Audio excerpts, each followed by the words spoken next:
आज जो आमर बार काउंसिल निर्वाचन होता है बार आसोसिएशन मत आम कोरई और सुकिंदा अंचल आईनजीवी बंधु मैंने निजर मताम निर्वाचन भोट दे मत निर्वाचित कर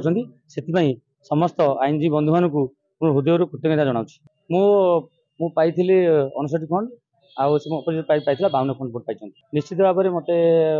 मान मोर आईनजीवी बंधु मैंने मत माने निजर मतदान दे मत निर्वाचित कर बहुत खुशी अच्छी आशा कर जहाँ कि अच्छी बार उन्नति निश्चय चेष्टा करी आम तो जाजपुर रोड आमर एकमात्र संघ जहाँकि आमर माने बैलेट पेपर निर्वाचन होची माने समस्त आसी बैलेट पेपर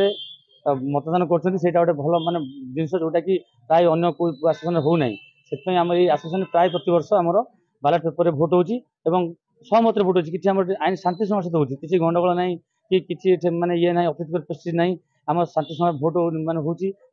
माने सौहार्दपूर्ण वातावरण निर्वाचन होची।